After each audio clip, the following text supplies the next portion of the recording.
구약성경 욥기 1장 1절부터 12절까지 말씀입니다. 저와 여러분이 한 절씩 교독하도록 하겠습니다.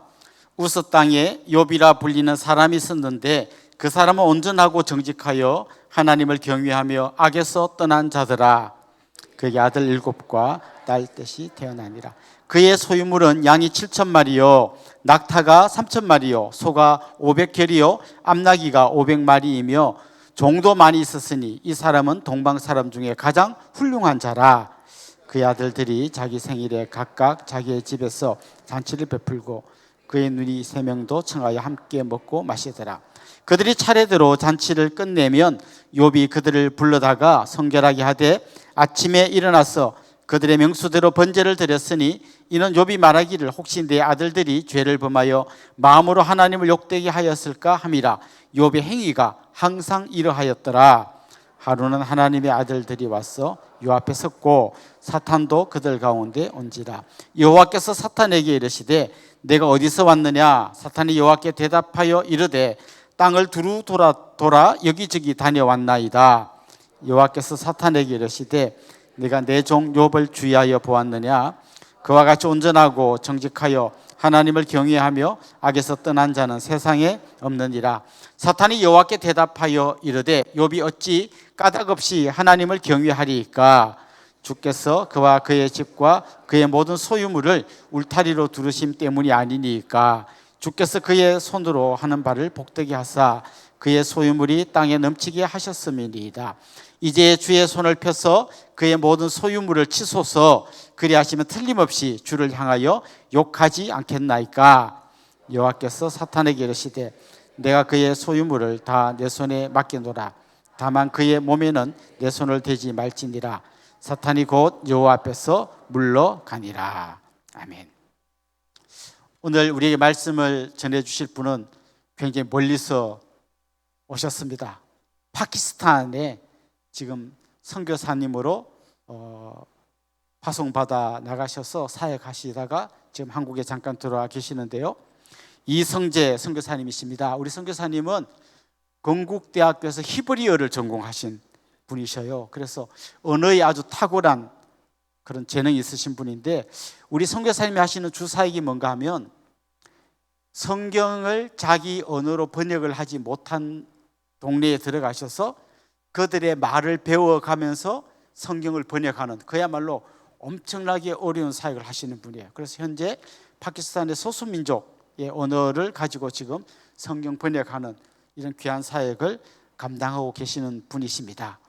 이제 자세한 말씀은 우리 선교사님에게 들을 텐데요. 회복 불가의 고난에서 누리는 은혜, 이런 제목으로 말씀 전해 주시겠습니다. 나오실 때 선교사님 사랑합니다. 사모하며 듣겠습니다. 박수로 맞도록 하겠습니다.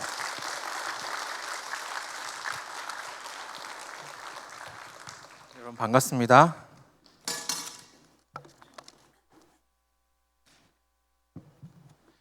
그동안에 저희 가정을 위해서 기도해 주셔서 감사합니다. 말씀을 전하기에 앞서 같은 나라에서 사역하시는 어떤 선교사님께서 파키스탄 공용어로 성경 목록가를 만드셨는데 먼저 듣고 말씀을 같이 함께 듣도록 하겠습니다.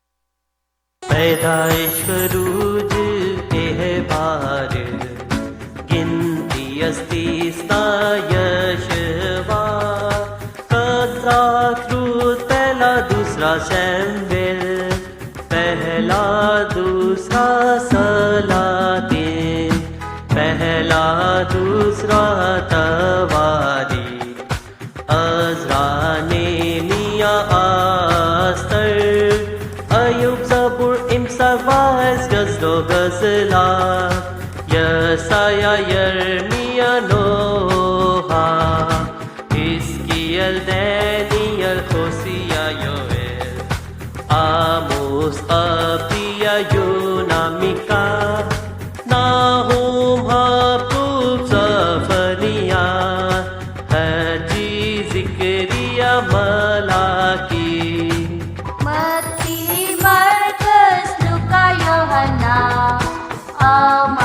Romeo Bella Dusa Carantio Giltio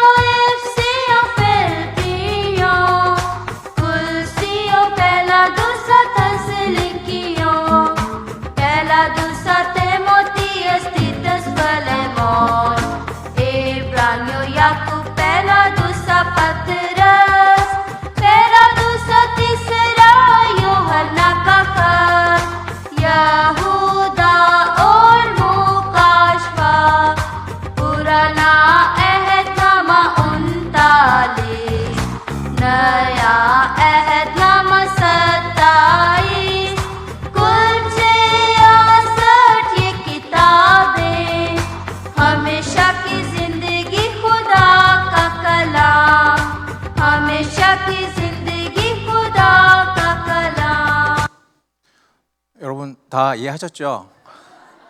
여러분 벌써 어느 정도 수준에 올라와 계신 것 같습니다. 저는 파키스탄에서 두 소수 부족의 성경을 번역하는 성경 번역 선교사입니다.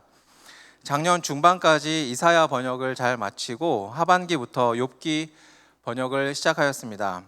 고난 중에 있는 욥기를 번역하는 중에 욥의 고난과는 비교할 수 없지만 1월 말경에 비자 거절이라는 갑작스러운 소식을 듣게 되었고 만으로 13년 만에 현지 생활을 잠시 중단하고 2월 말경에 한국에 귀국하였습니다. 13년 만에 처음으로 경험하는 한국의 겨울이었고 또 봄이었습니다. 익숙하지 않은 계절이었지만 너무나 반가운 계절이었고 또 그동안 그리워했던 계절이었습니다. 동시에 현지에 있어야 할 시간에 그곳에 있지 못함으로 인한 아쉬움이 가득한 시간이기도 했습니다. 사진을 몇 장 보면서 근황을 설명해 드리도록 하겠습니다. 첫 번째 사진은 제가 사역하는 그 두 부족이 까치와 빠르끄리라는 부족인데 그 두 부족의 번역자들과 함께 찍은 사진입니다. 매년 저희가 파키스탄에 온 그 날을 기념해서 같은 날 같은 시간에 사진을 찍자고 해서 올해도 1월 달에 사진을 찍었습니다. 원래 전체 두 부족에 두 명씩 해서 4명인데 한 명이 전날 오지 못해서 3명과 함께 사진을 찍었습니다. 다음 사진. 이 사진은 저희가 이제 성경을 번역만 하는 것이 아니라 번역한 성경을 가지고 아침마다 함께 묵상을 하는데 묵상 나눔을 하는 시간을 갖습니다. 근데 작년 12월에 성탄절 근방에 말씀 묵상을 마치고 또 성탄절을 기념으로 해서 잠시 다과를 나누는 시간입니다. 사진입니다. 그다음 제 아내 최신정 선교사는 지난해부터 시골 여인들에게 헝겊으로 된 생리대 나눔을 하고 있습니다. 그 일을 함께하는 자매와 찍은 사진인데요.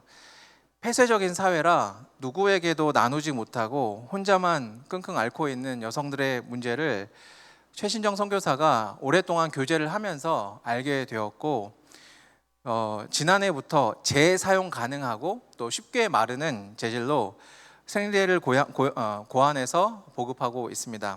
이 사진은 그 생리대를 나누기 전에 사용법을 설명하는 사진입니다.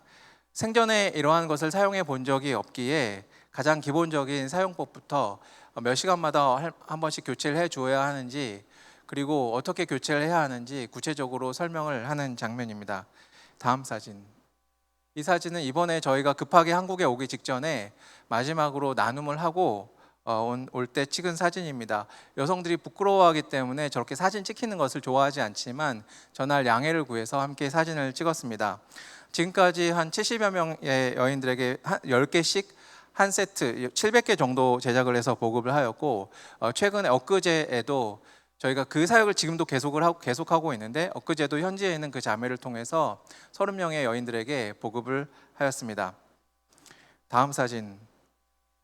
저 사진은 저희 단체는 파키스탄과 아프가니스탄이 한 팀으로 해서 같이 함께 사역을 합니다.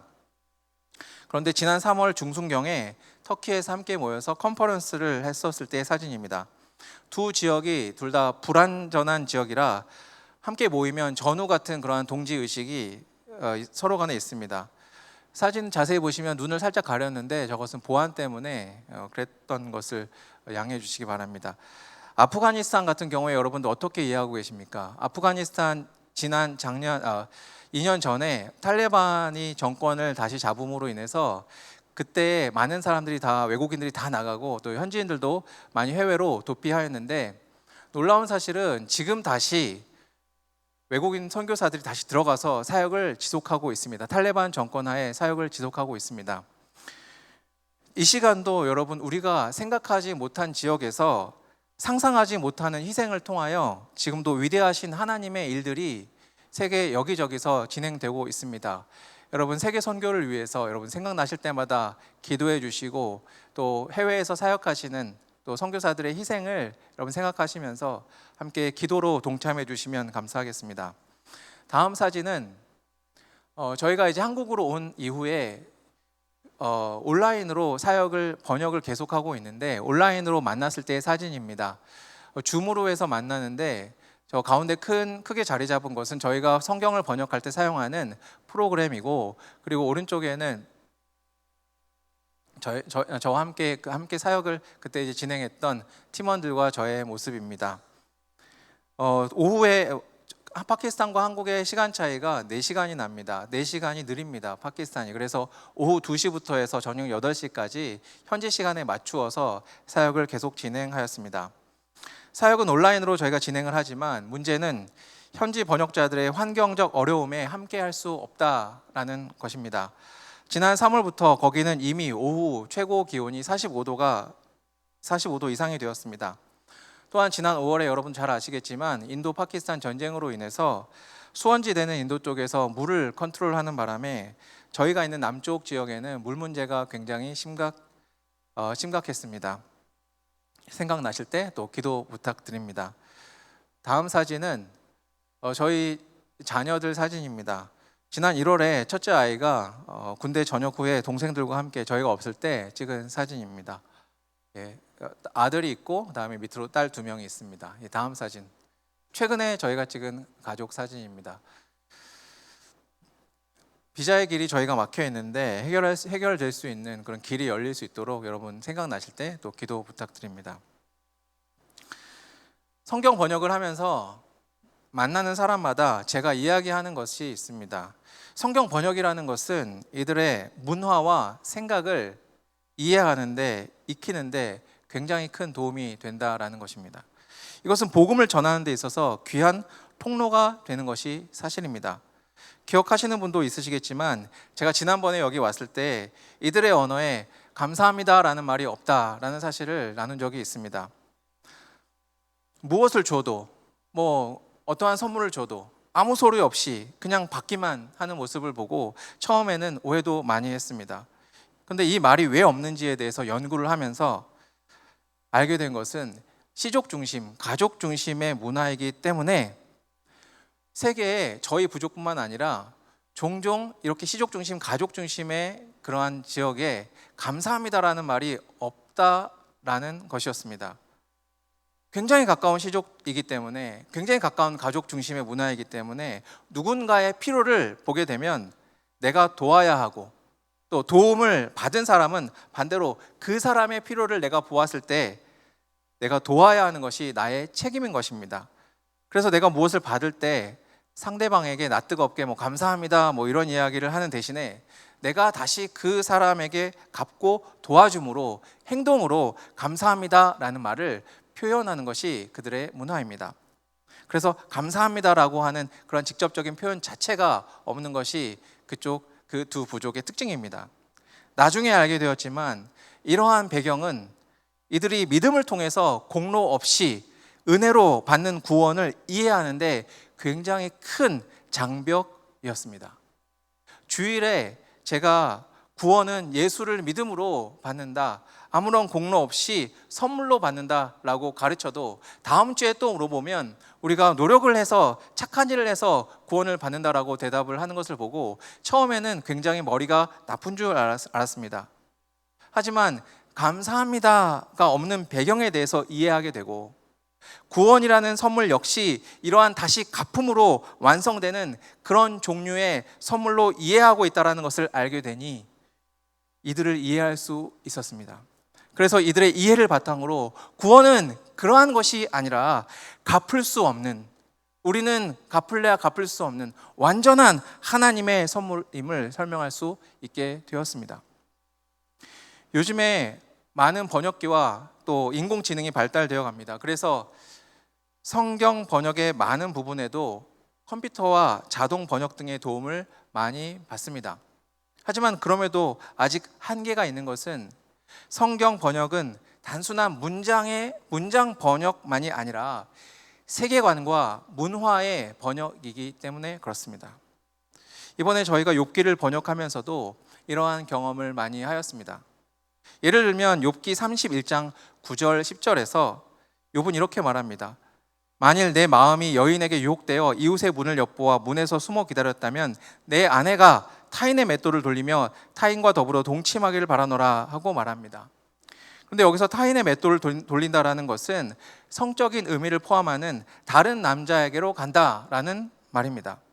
그런데 저희가 번역하는 부족에서 타인의 맷돌을 돌린다라는 말을 있는 그대로 그냥 번역을 하면 아무 의미도 갖지 못한다라는 것을 보았습니다.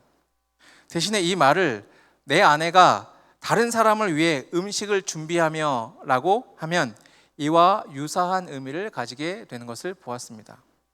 이것은 내가 다른 남자와 눈 맞아서 가버린다라는 말이 됩니다. 만약에 부부싸움을 하다가 부인이 기분이 나쁘면 나 당신 위해서 음식 준비 안 할 거야 라고 이야기하면 오늘 뭐 기분이 나쁘니까 알아서 차려 먹어라, 뭐 밖에 나가 사 먹어라 이런 말이 아니라 나 다른 남자에게 시집 갈 거다라는 말이 되어진다라는 것입니다. 그래서 10절에 타인의 맷돌을 돌린다라는 부분을 내 아내가 다른 남자를 위하여 음식을 준비하며 라고 번역을 해야 했습니다. 저희가 한국으로 떠나오기 전주까지 37장까지 욥과 친구들의 공방을 번역하였고 드디어 지난 5월 중순에 욥기가 마무리되었습니다. 욥기를 번역을 하면서 어려웠던 점은 욥기의 대부분을 차지하는 욥과 친구들 사이에 서로 주고받는 공방 때문이었습니다. 그 공방을 자세히 보면 서로의 말에 대해서 꼬투리를 잡아서 한번 꼬아서 공격하는 부분이 굉장히 많이 있습니다. 그래서 그러한 부분을 일일이 찾아서 비교해서 그 논리의 근거에서 문장을 자연스럽게 만들어가는 것이 쉽지 않았습니다. 또 다른 어려움은 욥의 고난을 보면 볼수록 내가 만약에 욥이라면 하는 질문이 제 마음속에서 계속 맴돌았기 때문입니다. 우리는 욥기를 읽을 때 이미 욥기의 배경과 욥기의 결론을 이미 알고 책을 읽습니다. 하지만 배경과 결론이 베일에 가려져 있고 고난 중에 있는 욥이 만약에 욥이 나라면 나는 어떻게 이유도 알 수 없고 어떠한 방향으로 흘러가는지도 알 수 없는 그 상황에서 나는 어떻게 이 고난을 헤쳐갈 수 있을 것인가 하는 질문이었습니다. 사실 따지고 보면 우리가 이 땅에서 만나는 고난 역시 그 배경과 결론을 알 수 없는 경우가 대부분 아닙니까? 왜 나에게 이러한 고난이 닥치는 것인가? 그리고 결국은 어떻게 되어질 것인가? 이 질문 속에서 우리는 수많은 고난을 경험합니다. 하지만 욥기를 번역하면서 점차 깨닫게 되었던 것은 그 배경과 결론이 안개처럼 가려져 있는 현재 진행 중인 고난 속에서 오히려 욥이 누렸던 은혜가 컸다라는 것이었습니다. 오늘 주시는 말씀을 통하여 이러한 은혜를 함께 발견하고 또 욥이 누렸던 은혜를 우리도 함께 누리는 시간이 되기를 바랍니다. 오늘 우리가 읽은 본문은 욥기의 탄생 배경을 제시하고 있는 부분임과 동시에 욥은 모르는 욥에 관한 천상의 회의에 관한 내용입니다. 먼저 살펴볼 것은 욥은 과연 어떤 사람이었는가 하는 것입니다. 1장 1절에 보면 우스 땅에 욥이라 불리는 사람이 있었다라고 하면서 그 사람은 온전하고 정직하여 하나님을 경외하며 악에서 떠난 자라는 표현이 나옵니다.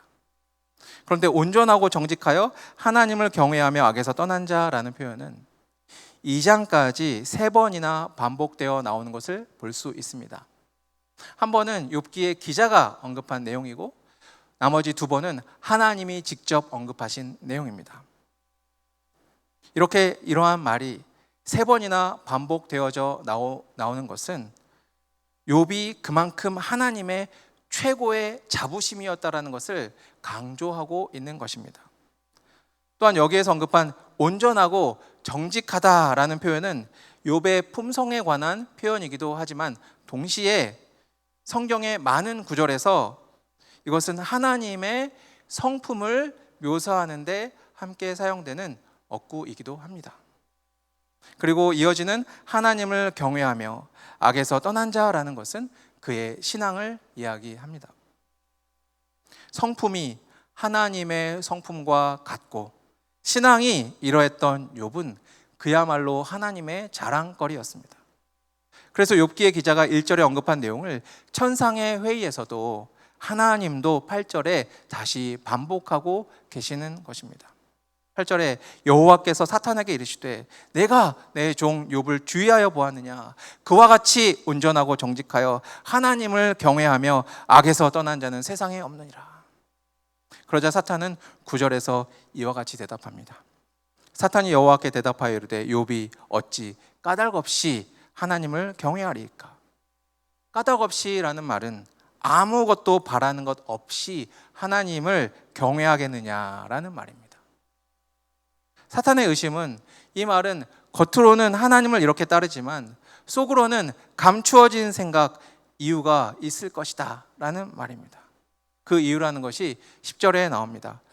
주께서 그와 그의 집과 그의 모든 소유물을 울타리로 두르심 때문이 아니니까. 주께서 그의 손으로 하는 말을 복되게 하사 그의 소유물이 이 땅에 넘치게 하셨음이니이다. 여기서 밑줄 그어진 사탄이 강조하는 세 가지가 무엇입니까? 그와 그의 집과 그의 모든 소유입니다. 이것은 오늘 읽은 본문을 자세히 살펴보신 분이라면 눈치채셨겠지만 욥에 대해서 묘사했던 1절부터 3절까지 나왔던 순서와 동일합니다. 1절에 우스 땅에 욥이라 불리는 사람이 있었는데 그 사람은 온전하고 정직하여 하나님을 경외하며 악에서 떠난 자더라. 즉 욥 자신에 대해서. 2절에 그에게 아들 7과 딸 3이 태어나니라. 그의 가정에 대해서. 3절에 그의 소유물은 양이 7,000마리요 낙타가 3,000마리요 소가 500결이요 암나귀가 500마리며 종도 많이 있었으니 이 사람은 동방 사람 중에 가장 훌륭한 자라. 즉 그의 재산에 대해서 나오는 것입니다. 즉 사탄의 말은 욥이 온전하고 하나님을 경외하고 악에서 떠난 인물이라는 이 정체성은 하나님으로부터 얻는 자신의 유익 때문이지 하나님 당신 때문은 아닐 것이다 라는 말입니다. 하나님이 이렇게 복을 주시기 때문에 하나님에 대한 신앙을 가지고 있는 것이지 이러한 이유가 없다면 하나님을 신앙하지 않을 것이라는 말입니다. 이것은 사탄의 말이었습니다. 하지만 한 번만 생각해 보면 사실 이 땅에서 세상 사람들이 신을 믿는 이유이기도 하고 어쩌면 이 땅을 살아가는 그리스도인들을 꼬집는 말일 수도 있습니다. 마태복음 19장 16절에 선한 선생님이여 내가 무엇을 해야 영생을 얻을 수 있습니까? 라고 찾아온 부자 청년에게 21절에 너의 소유를 다 팔아 가난한 자들에게 주라 그리고 와서 나를 따르라 라고 했을 때에 근심하며 갔던 이유가 또한 이러한 이유 때문 아닙니까? 그래서 사탄은 그 핵심을 찌르고 있는 것입니다. 그런데 세상의 다른 사람도 아닌 욥에 대해서 특히 3번이나 그의 성품과 신앙에 대해서 칭송받고 있는 욥에 대해서도 역시 사탄은 이러한 도전을 하고 있는 것입니다. 욥이 하나님을 쫓는 것은 하나님으로부터 누리는 그와 그의 집과 그의 재산 때문이지 하나님 당신 때문은 아닐 것이다 라는 말입니다. 그래서 하나님은 시험을 허락하시고 사탄은 2번에 걸쳐 그를 시험하게 됩니다. 1장에서는 그의 가정과 그의 재산을 치게 되고 2장에서는 그 자신을 치게 됩니다. 제가 말씀을 번역하면서 느끼는 점은 쳐도 이렇게 빈틈없이 쳐도 되나 싶을 정도로 칩니다. 욥에게서 세상 사람들이 일반적으로 신을 믿는 그 3가지 이유를 다 없애버린 것이었습니다. 오늘 저희가 읽진 않았지만 1장 13절부터 시작되는 하루는 이라는 단어는 그 공포의 서막이었습니다. 이어지는 그가 아직 말하는 동안에 이렇게 하면서 4번에 걸친 종들로부터의 보고는 욥을 아무것도 할 수 없는 상황으로 만들어 버립니다. 처음 언급했던 그와 그의 가정과 그의 재산 중에서 그의 가정과 그의 재산이 끝나버린 상황으로 전개되어집니다. 이것이 욥이 당한 1차 고난이었습니다. 그런데 여러분, 욥이 1차로 당한 고난을 자세히 살펴보면 단순한 고난이 아니었던 것을 볼 수 있습니다. 이것은 회복 불가의 고난이었습니다. 회복의 사전적 의미는 전의 상태로 돌이키거나 되찾는 것을 의미합니다. 그런데 욥이 잃었던 것에는 전의 상태로 돌이키거나 되찾을 수 없는 회복 불가가 숨어 있습니다. 무엇입니까? 욥기의 내용을 아시는 분은 기억하실 것입니다. 바로 자식들입니다. 어떤 분들은 욥기 42장에서 재산은 2배로 자녀는 그 수만큼 그대로 주지 않으셨냐라고 반문하실 수 있겠습니다. 하지만 이것은 단지 수에만 관심을 가졌을 때 할 수 있는 소리지 사람에 대해서 한다면 이렇게 이야기할 수 없습니다. 자식은 부모를 땅에 묻지만 부모는 자식을 가슴에 묻는다는 말이 있지 않습니까? 욥은 회복 불가의 고난 앞에 서게 된 것입니다. 부모를 잃은 자식은 고아라고 부르고 남편을 잃은 아내는 과부라고 부릅니다. 하지만 자식을 잃은 부모는 지칭하는 단어 자체가 없습니다. 일각에서는 아이를 앞세운 슬픔이 너무나 커서 그것을 표현할 단어가 없는 것 때문이다라고 이야기하는 사람도 있습니다. 욥의 10명의 자식이 한 번에 죽은 것은 그 죽은 자녀가 그대로 다시 살아오지 않는 한 회복이 뜻하는 다시금 전의 상태로 돌이킬 수 없는 것입니다. 제가 사역하는 나라도 그렇지만 이스라엘은 오늘날도 당일 장례를 치릅니다. 즉 욥기에 이어지는 전개는 그의 자녀들이 이미 땅속에 묻힌 다음이라는 것입니다. 우리가 어려운 일이 닥치더라도 그래도 일말의 희망이라도 있으면 그래도 그 희망을 붙들 수 있습니다. 하지만 욥의 고난은 이제 이 땅에서는 다시 볼 수 없는, 이 땅에서는 더 이상 회복 불가의 고난이었고 그 이후 또한 전혀 알 수 없는 고난이었습니다. 이 땅을 살아가면서 우리는 뜻하지 않게 이러한 회복이 불가능한 고난에 처하기도 합니다. 우리 가운데도 이러한 고난을 안고 사시는 분들이 있습니다. 가족의 아픔, 질병, 사고, 이별, 개인적뿐만 아니라 공동체적으로도 그렇고 국가적으로도 그렇습니다. 세상적으로 치자면 이미 끝나버린 상황. 한동안 욥기를 읽을 때 저에게 두려움이 있었습니다. 그래서 은연중에 들었던 생각이 무엇이었냐면 예수를 믿어도 적당히 믿어야겠구나. 나를 잃고 나의 가정을 잃고 나의 재산을 잃는 것에 대한 두려움 때문에. 하지만 욥기를 번역하면서 이것이 전부가 아니구나. 회복 불가의 고난 속에서 오히려 그와 비할 수 없는 은혜가 숨어 있음을 보게 되었습니다. 오늘 말씀에서 욥에게 닥친 이 회복 불가의 고난에서 욥이 누렸던 은혜가 무엇인지 살펴보기를 원합니다. 첫 번째, 여호와 하나님만 남는 고백의 은혜입니다. 욥은 삶의 중요한 요소들이 사라졌을 상황에서 1장 20절부터 22절에 이러한 고백을 합니다. 욥이 일어나 겉옷을 찢고 머리털을 밀고 땅에 엎드려 예배하며 이르되 내가 모태에서 알몸으로 나왔사온즉 또한 알몸이 그리로 돌아가올지라. 주신 이도 여호와시오 거두신 이도 여호와시오니 여호와의 이름이 찬송을 받으실지니라 하고 이 모든 일에 욥이 범죄하지 아니하고 하나님을 향하여 원망하지 아니하니라. 그는 예배하였고 그는 하나님을 찬양하였습니다. 욥의 하나님을 향한 고백은, 그리고 예배는 일말의 회복에 대한 소망이 사라진 상태에서 오직 여호와 하나님만 온전히 남는 고백이었고 예배였다라는 것입니다. 회복 불가의 고난은 이제 나에게서 온전히 영원한 소망 되시는 하나님만 고백되어질 수 있는 은혜의 순간이었던 것입니다. 매일 아침 9시부터 10시까지 경건의 시간에 부족 사람들과 저희 팀이 번역한 시편을 함께 묵상하면서 제가 했던 말이 고난 중에라도 억지로 손으로 입을 열어서라도 감사하고 찬양을 놓지 말아야 한다라고 이야기했습니다. 그것이 작년 12월에 번역한 시편을 내내 묵상하면서 제가 강조했던 말씀이었습니다. 하지만 최근에 저희의 비자가 거절되었을 때에 그러한 상황이 제게 닥쳤음을 알게 되었습니다.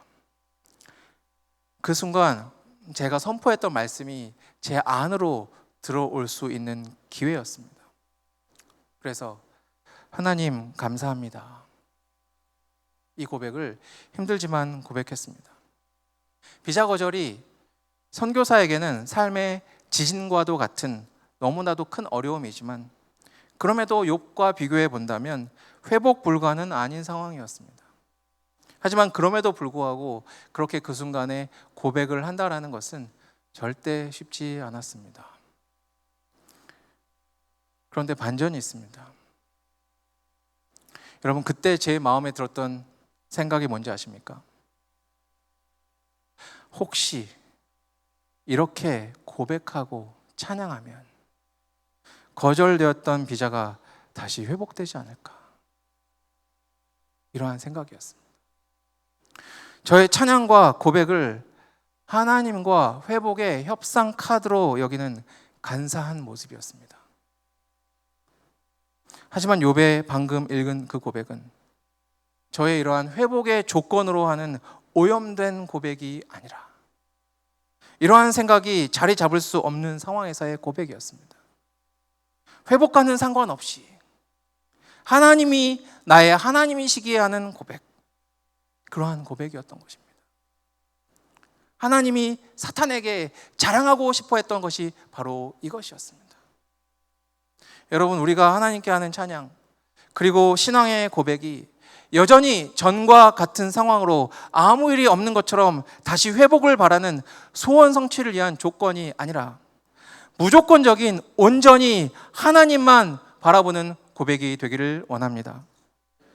이것이 욥기에서 이야기하는 욥이 누렸던 회복 불가의 고난 중에서 그가 누렸던 은혜였던 것입니다.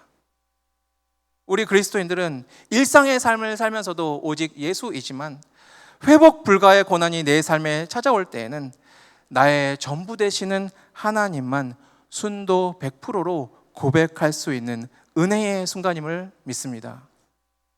빌립보서 1장 20절 21절에 지금도 전과 같이 온전히 담대하여 살든지 죽든지 내 몸에서 그리스도가 존귀하게 되게 하려 하나니 이는 내게 사는 것이 그리스도니 죽는 것도 유익함이라. 이러한 바울의 고백이 온전한 나의 고백이 되는 은혜의 시간이 될 줄 믿습니다. 회복 불가의 고난에서 누리는 은혜의 두 번째는 영원한 진리에 대한 고민과 갈망의 기회를 갖게 되는 은혜입니다. 사탄의 시험은 처음 2장에서 끝이 납니다. 그 이후에는 욥의 한탄과 친구들과의 공방이 이어집니다. 이것이 3장부터 37장까지의 이야기입니다. 즉 욥기에서 가장 많이 차지하는 부분은 그래서 욥이 시험 받았다, 그래서 욥이 다시 복을 받았다가 아니라 친구들과의 35장에 걸친 지난한 논쟁이었습니다. 욥의 상처에 소금을 뿌리는 듯한 그러한 진한 고통은 친구들과의 논쟁에서 나오고 있는 것입니다. 친구들의 욥의 회개를 촉구하는 이야기의 초점은 복에 있었습니다. 4장 25절 엘리바스의 말에 내 자손이 많아지며 내 후손이 땅의 풀과 같이 될 줄을 내가 알 것이라. 내가 장수하다가 무덤에 이르리니. 27절에 볼지어다 우리가 연구한 바가 이와 같으니. 결국 이 땅에서 잘 되기 위해 하나님을 제대로 믿어야 한다라는 논리인 것입니다. 많은 학자들은 친구들의 이와 같은 논리는 사탄이 오늘 읽은 본문 9절에서 이야기하는 욥이 어찌 까닭 없이 하나님을 경외하리까의 논리에 정확히 일치한다라고 이야기합니다.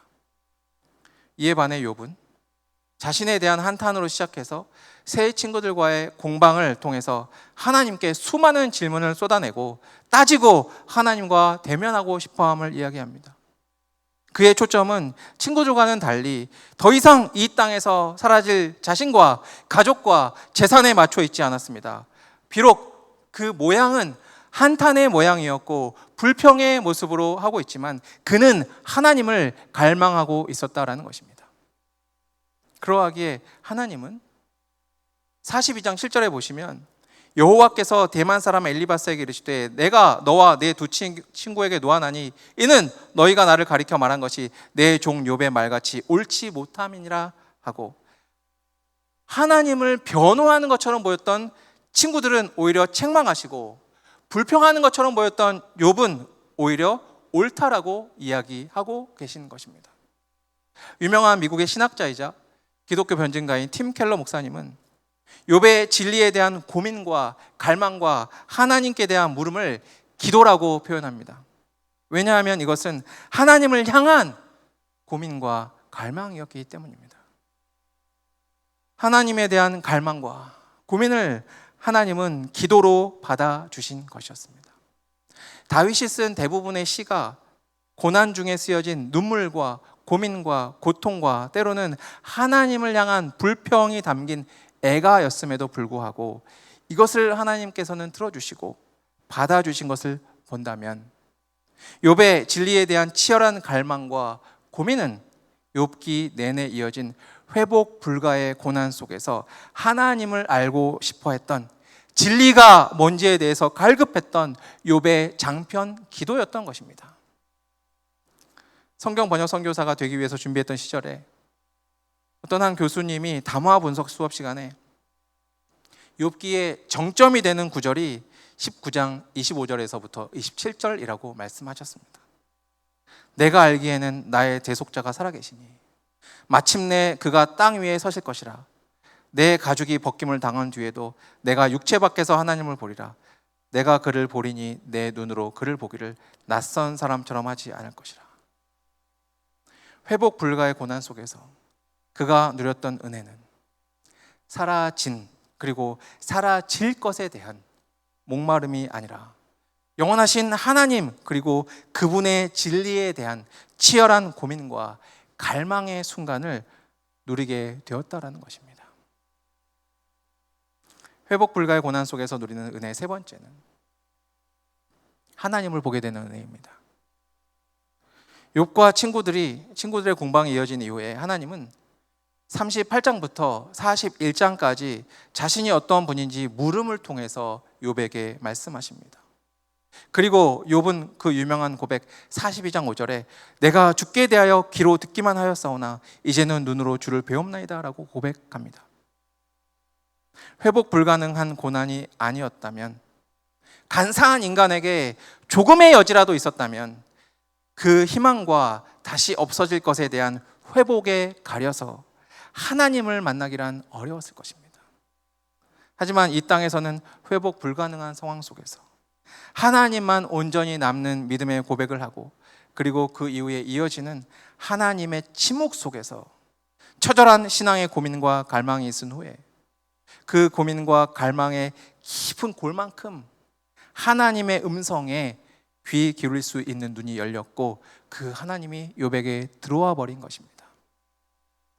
그리고 하나님이 자신을 드러내시는 38장부터 41장까지의 말씀을 들었을 때 오늘날도 수많은 사람들이 38장부터 41장까지의 말씀을 읽지만 욥에게 그 말씀이 타는 여름에 시원한 생수처럼 다가올 수 있었던 것은 하나님 외에 아무런 소망이 없었던 욥의 회복 불가의 고난이었음을 우리는 부인할 수 없습니다.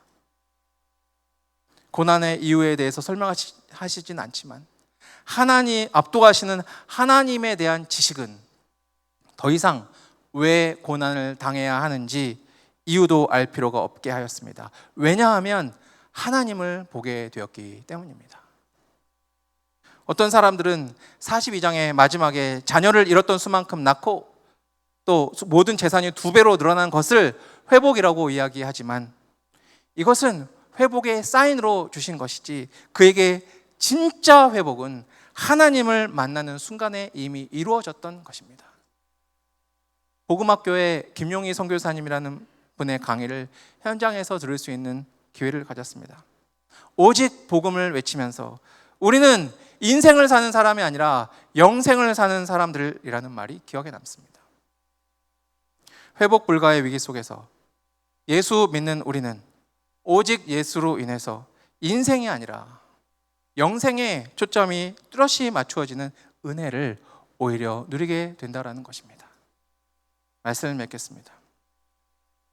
시간의 문제이지 나와 나의 집과 나의 재산 중에서 결국 이 땅에서 사라지지 않을 것이 뭐가 있습니까? 이 세상의 정치, 경제, 자연 환경이 점점 회복 불가로 향하고 있고 우리의 육신 또한 회복 불가로 향해 가고 있지 않습니까? 또는 하루아침에 회복 불가를 경험하는 연약한 인생이 아닙니까? 그래서 세상은 그것을 두려워해서 피해가려고 하고 점을 치고 더 많은 것을 가져서 늦춰보려고 수단과 방법을 안 가리지 않습니까? 이러한 세상과는 달리 우리는 회복 불가의 상황 속에서 영원하신 여호와 하나님만 남는 고백을 하게 되는 은혜를 경험하고 하나님 앞에서 더 치열하게 영원한 진리에 대한 고민과 갈망의 기회를 갖게 되는 은혜를 경험하고 결국 하나님을 보게 되는 은혜를 경험하게 되는 우리 은혜의 동산 교회 성도들이 되시기를 축복합니다. 기도하겠습니다.